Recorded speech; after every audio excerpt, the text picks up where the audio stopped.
হেই WhatsApp guys, কেমন আছো সবাই? আশা করি সবাই খুব ভালো আছো। প্যান্ডম অ্যানিমেশন এন্ড ড্রামার আজকের পর্বে নারুটো শিপুদেনের 208 নম্বর এপিসোড থেকে 211 নম্বর এপিসোড পর্যন্ত এক্সপ্লেইন করতে যাচ্ছি। তো গাইস, এর আগের এপিসোড গুলো আপনারা যারা এখনো পর্যন্ত দেখেননি তাদের জন্য এই ভিডিও ডেসক্রিপশন বক্সে আমি ওই ভিডিওগুলোর লিংক দিয়ে দিব, আপনারা অবশ্যই দেখে নিবেন। আর গাইস, মূল ভিডিওতে যাওয়ার পূর্বে অবশ্যই এই চ্যানেলটিকে সাবস্ক্রাইব করে দিবেন যাতে পরবর্তী ভিডিও আনতে মোটিভেট হই। তো গাইস, কথা না বাড়িয়ে চলো মূল ভিডিওতে যাওয়া যাক। তো এই এপিসোডের শুরুতে আমরা দেখি ইয়ামাটো জিজ্ঞেস করে সে কি বলতে এসেছিল। সাই বলে, সাকুরা তোমার কাছে প্রেমের কথা বলতে আসেনি, সে আসলে তোমাকে সেটাই জানাতে চেয়েছিল যেটা আমরা সবাই মিলে সিদ্ধান্ত নিয়েছি। নারুটো জিজ্ঞেস করে, তোমরা কি সিদ্ধান্ত নিয়েছো?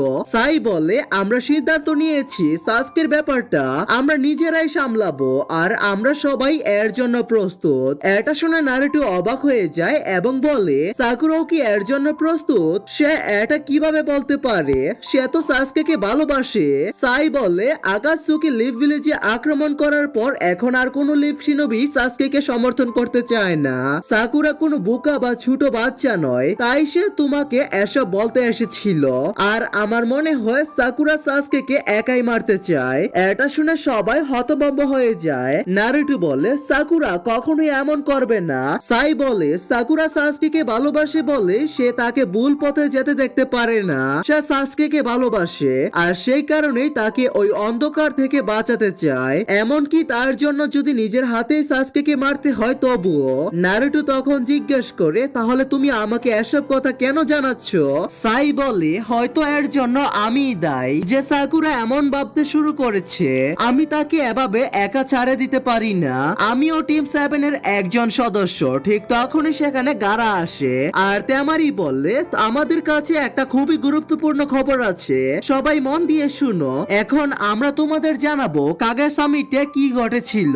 অন্যদিকে আমরা ডানজুকে দেখি, সেখানে মাদারা বলে, ওই ঘটনার পর থেকে আমরা আর কখনো দেখা করিনি। তখন ডানজু বলে, ফুয়ার তরুণে তোমরা একে একটু আটকাও, আমি আমার ডান হাতের সিলটা খুলছি।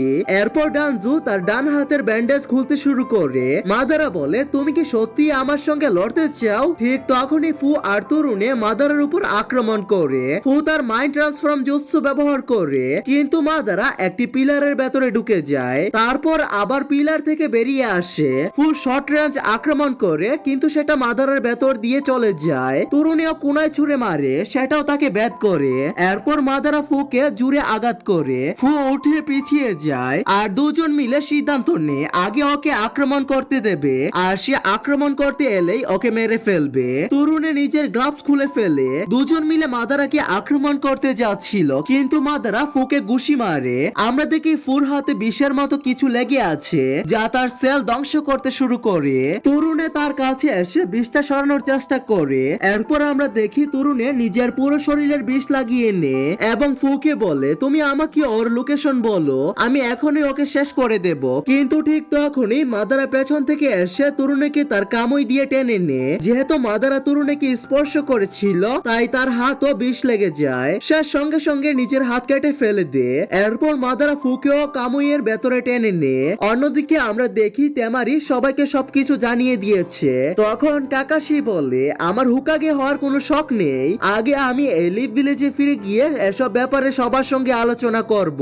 গারা বলে, নারুটো এটা একটা যুদ্ধ, এইটেল আর নাইটেলকে বাঁচানোর জন্য একজন কাজেকাগে হিসেবে আমি যে কোনো মূল্য তোমাকে রক্ষা করব, আর যদি সাসকে আমাদের সামনে আসে তাহলে তাকেও আমি ছাড় দেব না। তেমারি বলে, এখন আমরা আমাদের ভিলেজে ফিরে যাচ্ছি, কাকাশি তুমি যখন হুকাগে হবে তখন আমাদের জানিও। অন্যদিকে আমরা দেখি কারেন সাসকে হিল করছিল।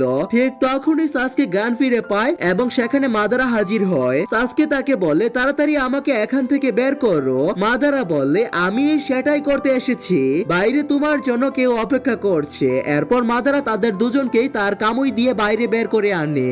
আমরা দেখি সেখানে ডানজো দাঁড়িয়ে আছে। সে বলে, তাহলে তুমি এখানে এসে গেছো সাসকে উচিহা? মাদারা কারিনকে বলে, তুমি একটু পেছনে থাকো, না হলে মারা যেতে পারো। এরপর মাদারা আর কারিন পিছিয়ে যায়। ডানজো নিজের হাতের ব্যান্ডেজ খুলতে শুরু করে এবং বলে, মাদারা আর সাসকে ভালো করে শুনো, আমি তোমার শারিনগান গুলো নিয়ে আমার কালেকশনে যোগ করব। এরপর আমরা ডানজোর হাত দেখি, তার হাতে অনেকগুলো শারিনগান চোখ বসানো ছিল। আর এদিকে ডানজোর হাতে এতগুলো শারিনগান চোখ দেখে সবাই অবাক হয়ে যায়। সাসকে তাকে জিজ্ঞেস করে, তোমার হাতে এত শারিনগান কিভাবে এলো? ডানজো বলে, এটা অনেক লম্বা গল্প। তখন সাসকে বলে, থাক, এই গল্প শুনলে আমার আরো রাগ বাড়বে। আর এমনিতেও আমি তোমাকে মারতে যাচ্ছি, কিন্তু তার আগে আমি তোমাকে একটা প্রশ্ন করতে চাই। ইতাচি কি তার ক্ল্যানকে মেরেছিল তোমাদের আদেশে? ডানজো কোনো উত্তর না দিয়ে সাসকের উপর আক্রমণ করে। সাসকে তার সুশানু ব্যবহার করে নিজেকে বাঁচায়। অন্যদিকে কাকাশি বলছিল, ইয়ামাটু, তুমি নারুটোকে নিয়ে লিভ ভিলেজে ফিরে যাও, আমি সাকুরার পেছনে যাচ্ছি, হয়তো সে আমাকে বলতে পারবে সাকুরা কোন দিকে গেছে। এদিকে আমরা দেখি নারুটো শুধু সাসকের কথাই ভাবছে এবং খুবই অস্থির হয়ে পড়েছে। হঠাৎ সে মাটিতে পড়ে যায়, তার শ্বাস নিতে কষ্ট হতে থাকে। কাকাশি নারুটোকে বলে, ধীরে ধীরে শ্বাস নাও, তুমি কি আমাকে শুনতে পাচ্ছ? এরপর নারুটো অজ্ঞান হয়ে যায়। ওইদিকে সাসকে ডানজুকে ধরে তুলে নিয়ে তাকে জিজ্ঞেস করে, ইতাচি কি তোমার আর এল্ডারদের দেওয়া আদেশই পালন করেছিল? এটাই কি সত্যি? তারপর সে ডানজুকে চেপে ধরতে শুরু করে। তখন ডানজু বলে, ইতাচি মরার আগে তোমাকে সবকিছু বলে দিয়েছিল, কারণ সে মনে করতো তুমি স্পেশাল। সাসকে বলে, তাহলে সবটাই সত্য। এরপর আমরা দেখি সাসকের সুশানু আরো শক্তিশালী হয়ে গেছে। ডানজু বলতে থাকে, ইতাচি একজন সত্যিকারের শিনোবির মতো মৃত্যুবরণ করেছে। শুধু ইতাচিই নয়, শান্তি বজায় রাখার জন্য অসংখ্য শিনোবি এমন ভাবে মারা গেছে। এই ত্যাগগুলো দরকার ছিল, কিন্তু তোমার মতো মানুষ এগুলো কখনোই বুঝতে পারবে না। এই কথা শুনে সাসকে তার সুশানু দিয়ে ডানজুকে পিষে দেয় এবং বলে, ইতাচির ব্যাপারে আর কিছু বলবে না। কিন্তু ঠিক তখনই পেছন থেকে ডানজুর কণ্ঠ শোনা যায়, আর আওয়াজ শুনে সাসকে চমকে যায়। ডানজু সাসকের দিকে কুনায় ছুড়ে, কিন্তু সেটা ভেঙে যায়। কারিন মনে মনে ভাবে, এখানে আসলে কি হচ্ছে? ডানজু তো মরে গিয়েছিল, এটা কোনো ক্লোন না। সাসকে ডানজুকে ঘুষি মেরে মাটির ভেতরে ঢুকিয়ে দেয়, কিন্তু ডানজু আবারও জীবিত হয়ে উঠে। কারিন ভাবে, এবার এটা ক্লোন নয়, তাহলে কি এটা কোনো গেনজুৎসু? সে সাসকের চাকরা পরীক্ষা করে দেখে আর বলে, সাসকের চাকরা একদম ঠিক আছে, মানে এটা গেনজুৎসু না। তাহলে এটা কি ধরনের জুৎসু? এরপর সাসকে আবার ডানজুর উপর আক্রমণ করতে থাকে, কিন্তু ডানজু বারবার বেঁচে যায়। তখন সাসকে আমেতারাসু ব্যবহার করে তাকে জ্বালিয়ে দেয়। আমরা দেখি সাসকে খুব ক্লান্ত হয়ে পড়েছে। পাশে বসে থাকা মাদারা বলে, আগে সুসানু এরপর আমেতারাসু, এটা একটু বেশি হয়ে যাচ্ছে, সে নিজেকে দুর্বল করে ফেলেছে। ঠিক তখনই ডানজু আবার হাজির হয়। কারেন চিৎকার করে বলে, সাসকে পেছনে তাকাও। এরপর আমরা দেখি ডানজু তার উইন্ড স্টার জুৎসু ব্যবহার করে বাতাসে বুলেট বানিয়ে সাসকের দিকে ছুড়ে মারে। সেটা থেকে বাঁচতে গিয়ে সাসকে নিচে পড়ে যায়, কিন্তু ঠিক তখনই সে সামানিং জুৎসু ব্যবহার করে একটা বাজ পাখি আনে। মাদারা বলে, এটা নতুন সামানিং, তুমি এটা কোথা থেকে পেলে? ডানজু বলে, অনেকদিন পর আমেতারাসু দেখলাম, তুমি যে ইতাচির ভাই এটা তো নিশ্চিত। তখন কারিন একটা বিষয় লক্ষ্য করে দেখে ডানজুর হাতের একটা চোখ বন্ধ হয়ে গেছে। ডানজু বলে, তুমি ইতাচির জুৎসু পেয়ে গেছো। সাসকে রেগে গিয়ে বলে, আমি তোমাকে আগেই বলেছি ইতাচির ব্যাপারে কিছু বলবে না। তখন ডানজু বলে, এখন আর এটা ইতাচির কথা নয়, তুমি শুধু নিজের ঘৃণার জন্য লিভ ভিলেজকে ধ্বংস করতে চাও, এতে উচিহা ক্ল্যানের সব আত্মত্যাগ মাটিতে মিশে যাবে। সাসকে বলে, উচিহাদের ব্যাপারে কথা বলার কোনো অধিকার নেই তোমার, আর আক্রমণ করতে এগিয়ে যায়। তখন ডানজু উইল্ড স্টাইল দিয়ে সাসকের উপর আক্রমণ করে। সাসকে সেটা এড়িয়ে ডানজুর কাছে পৌঁছায়, কিন্তু ডানজু হঠাৎ কোথাও লুকিয়ে পড়ে। হঠাৎ ডানজু সাসকের উপর আক্রমণ করে, কিন্তু সাসকে তার তলোয়ার দিয়ে তাকে ছিটকে ফেলে দেয়। সাসকে আবার আক্রমণ করতে গেলে ডানজু তাকে ধরে ফেলে। ঠিক তখনই আগের ছুরা শুরিকেন ফিরে আসে এবং ডানজুর হাত কেটে আলাদা করে দেয়। কারিন দেখে ডানজুর হাতের আরেকটা চোখ বন্ধ হয়ে গেছে, আর ডানজু আবার ঠিক হয়ে যায়। ডানজু বলে, এসব কিছুই বৃথা। ঠিক তখনই সাসকের শরীর থেকে অসংখ্য কাক বের হতে থাকে, আর আমরা দেখি ডানজুর পেছনে ইতাচি দাঁড়িয়ে আছে। এটা দেখে ডানজু হতভম্ব হয়ে যায়। ইতাচি তাকে তার আমেতারাসু দিয়ে জ্বালিয়ে দেয়, কিন্তু সেটা আসলে শুধু একটা গেনজুৎসু ছিল, আর ডানজু তার শারিনগানের কারণে সেটা বুঝে যায়। ঠিক তখনই সাসকে ডানজুর উপর আক্রমণ করে, কিন্তু আমরা দেখি সাসকে নিজের জায়গাটা থেকে একদমই নড়তে পারছে না। তার শরীরে ধীরে ধীরে একটা কার্স মার্ক ছড়িয়ে পড়তে শুরু করে। মাদারা বলে এটা এমন এক ধরনের কার্স মার্ক যা শরীরকে পুরোপুরি প্যারালাইজ করে দেয়। ডানজু বলে আগে সাসকেকে স্পর্শ করেছিল, তখনই সে এটা লাগিয়ে দিয়েছিল। এটা দেখে কারিন সাসকেকে সাহায্য করতে এগিয়ে আসে, কিন্তু ডানজু তাকে একটা লাথি মেরে দূরে ছিটকে ফেলে দেয়। কারিন দূরে গিয়ে পড়ে যায়। তখন ডানজু বলে এর জন্য আমাকে আমার নিনজুৎসু ব্যবহার করারও দরকার নেই। এরপর ডানজু সাসকের তলোয়ারটা বের করে নেয় এবং বলে বলতো তুমি কেন ওর জীবন বাঁচাতে চাও ইতাচি? একবার দেখো তো ওকে, এটাই ছিল তোমার সবচেয়ে বড় ভুল। ডানজু ঠিক তখনই সাসকেকে মারতেই যাচ্ছিল, কিন্তু হঠাৎ সাসকে তার সুষাণু তৈরি করে ফেলে। ডানজু নিচে পড়ে যায়। এরপর সাসকে ডানজুর লাগানো কার্স মার্কও ভেঙে ফেলে। সেই সময় তার সুষাণু আগের থেকে বেশ আলাদা দেখাচ্ছিল।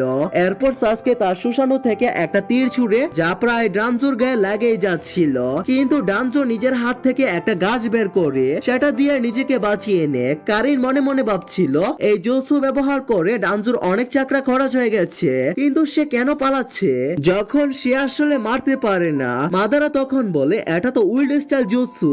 এখন বুঝতে পেরেছি তার হাতে এতগুলো শারিনগান এলো কিভাবে। এটা অবশ্যই উরুচিমারুর কাজ। নিজের শক্তি বাড়ানোর জন্য সে প্রথম হোকাগের সেল নিজের শরীরে প্রতিস্থাপন করেছে, তাই সে এতগুলো শারিনগান নিয়ন্ত্রণ করতে পারছে। ঠিক তখন কারিন চিৎকার করে বলে সাসকে ডানজু তার সেই জুৎসু বন্ধ করে দিয়েছে যেটা তাকে মৃত্যুর হাত থেকে বাঁচাচ্ছিল। এখন তুমি তাকে মারতে পারবে। এটা শুনে সাসকে ডানজুর উপর আক্রমণ করে, কিন্তু ডানজু আবারও তার উপর জুৎসু অ্যাক্টিভ করে ফেলে এবং দ্বিতীয়বারের মতো মৃত্যুর হাত থেকে বেঁচে যায়। মাদারা বলে তার হাতে 10টা শারিনগান আর হাসিরামার শেল রয়েছে। দেখে মনে হচ্ছে সে উচিহাদের শক্তি আর হাসিরামার শক্তি একসাথে মিলিত করেছে এবং নাইনটেলসকে নিয়ন্ত্রণ করতে চায়। এদিকে কারিন ভাবছিল ডানজুর চাকরা ধীরে ধীরে কমে যাচ্ছে। সম্ভবত চাকরা বাঁচানোর জন্য সে আগে জুৎসু বন্ধ করেছিল, আর যে চোখগুলো একের পর এক বন্ধ হতে যাচ্ছে তার পেছনে নিশ্চয়ই কোনো বড় রহস্য আছে। এরপর আমরা দেখি মাদারা বলে এটা এমন এক ভিজুয়াল জুৎসু যার ব্যাপারে উচিহারাও জানতো না। ইজানাগি আমি কখনো ভাবিনি এটা আমি এখানে দেখতে পাবো। এদিকে সাসকের অবস্থা একদম ভালো লাগছিল না। তার মুখ দিয়ে রক্ত বের হচ্ছিল, কিন্তু তবুও সে ডানজুর উপর আক্রমণ চালিয়ে যায়। মাদারা তখন ব্যাখ্যা করে বলে ইজানাগি এমন একটা জুৎসু যা কয়েক সেকেন্ডের জন্য ব্যবহারকারীর মৃত্যুকেও নতুন করে লিখে দিতে পারে। এটা এমন এক গেনজুৎসু যা কল্পনাকেও বাস্তবে রূপ দেয়, কিন্তু যে চোখ দিয়ে এই গেনজুৎসু করা হয় সেই চোখের আলো চিরতরে নিভে যায়। এরপর ডানজু সামানিং জুৎসু ব্যবহার করে আরেকটা অদ্ভুত জন্তু সামান করে সেই জন্তুটা চারপাশে সবকিছু নিজের ভেতরে টানতে শুরু করে।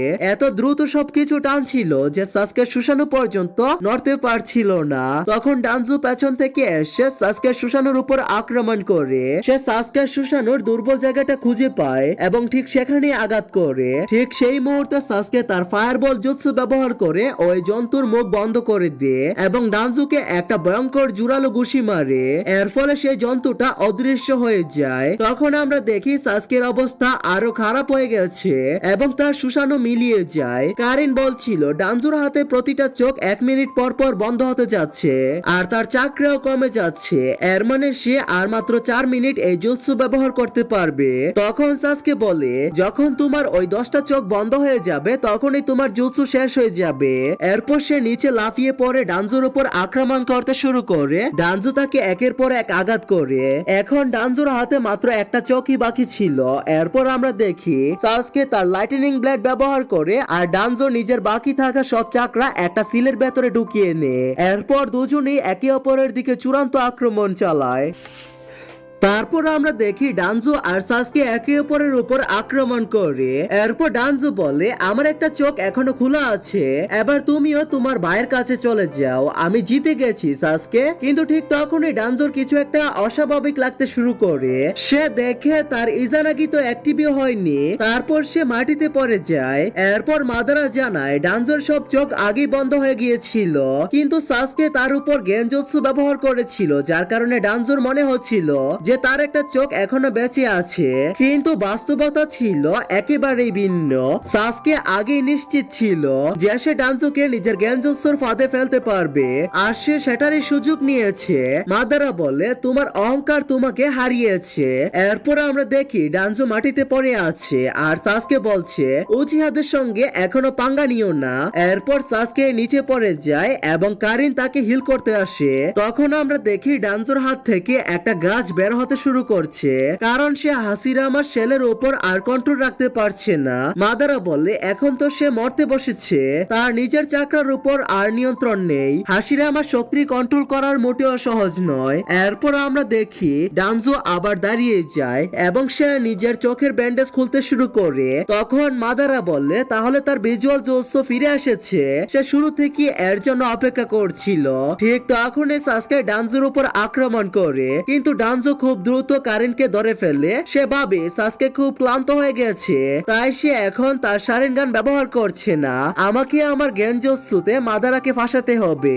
এরপর সাসকে ডানজোকে বলে তুমি কতটা দুর্বল, নিজের প্রাণ বাঁচাতে তোমাকে অন্যদের সাহায্য নিতে হচ্ছে।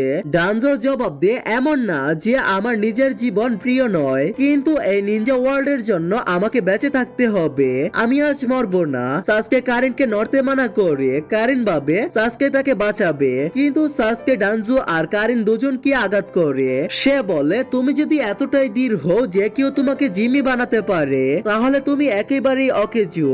এরপর কারিন মাটিতে লুটিয়ে পড়ে। ডানজো নিজের মৃত্যুর সামনে দেখে সেখান থেকে পালাতে শুরু করে। সাসকে ডানজোর পেছনে দাঁড় করে। তখন মাদারা ডানজোর সামনে এসে দাঁড়ায় এবং বলে ডানজো এখন আমি শিশুর চোখ ফিরিয়ে নিতে এসেছি। এরপর আমরা একটা অতীতের দৃশ্য দেখি, সেখানে ডানজো একটা মিশনে ছিল। তখন তার কাছে কিছু সাথী আসে এবং তারা সবাই সেকেন্ড হুকাগের কাছে যাচ্ছিল। সেখানে আমরা সেকেন্ড হুকাগে টবিরামাকে দেখি। তিনি তার ট্রেকিং জোসো দিয়ে জানান প্রায় 20 জন হিডেন ক্লাউড নিনজা আমাদের চারদিক থেকে ঘিরে ফেলেছে। তখন একজন নিনজা বলে আমরা তো শুধু সাপোর্ট, আরেকজন বলে শত্রুরা আমাদের লোকেশন জানে না, আমরা সহজেই পালাতে পারি। তখন কেউ বলে এটা কাজ করবে না, আমাদের মধ্যে কাউকে তাদের দৃষ্টি নিজের দিকে ঘোরাতে হবে, কিন্তু সেটা খুবই বিপজ্জনক হতে পারে। আর গাইস এরই সাথে আমাদের আজকের এই এপিসোডগুলো সমাপ্তি হয়ে যায়। তো গাইস পরবর্তী এপিসোডগুলোতে কি হবে তা দেখার জন্য অবশ্যই এই চ্যানেলটিকে সাবস্ক্রাইব করে দিবেন, যাতে পরবর্তী ভিডিও আনতে মোটিভেট হই। আর গাইস এখন থেকে তোমরা নিয়মিত ভিডিও পাবে, এটা আমার উপর বিশ্বাস রাখতে পারো। আর এখন থেকে এই টাইমে আমি নিয়মিত ভিডিও দিব, তাই তোমরা অবশ্যই এই টাইমটাতে অপেক্ষা করবে। তো গাইস আজকের জন্য এতটুকুই, আল্লাহ হাফেজ।